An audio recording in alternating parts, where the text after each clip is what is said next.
Have you ever noticed how the price of imported goods can fluctuate, sometimes becoming surprisingly affordable?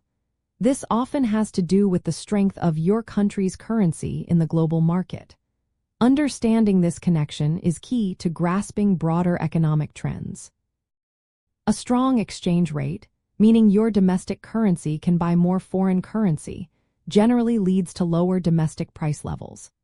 This occurs because a stronger currency makes imported goods and services cheaper for consumers and businesses, directly reducing the cost of these items in the domestic market and putting downward pressure on inflation. The primary mechanism behind this is purchasing power. When your currency strengthens, you need fewer units of your own currency to buy a unit of foreign currency. This directly translates into lower costs for imports. For example, a stronger US dollar means American consumers pay less in dollars for European cars or Asian electronics.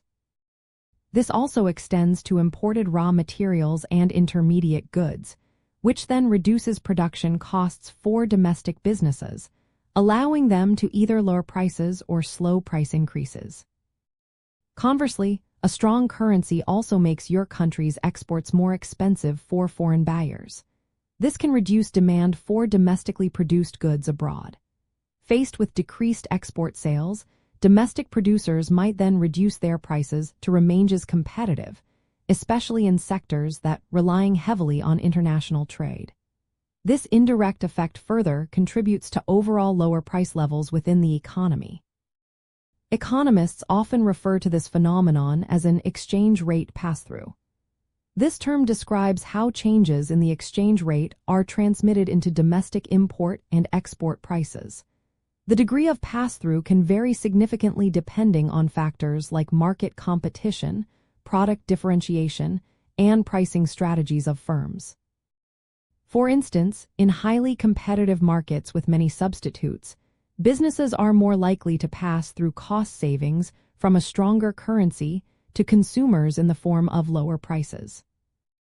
So, a robust currency effectively gives consumers greater purchasing power for international goods and reduces the cost burden for businesses importing supplies. This creates a disinflationary environment where the general increase in prices slows down, or in some cases, can even lead to falling prices, ultimately benefiting consumers through more affordable products and services.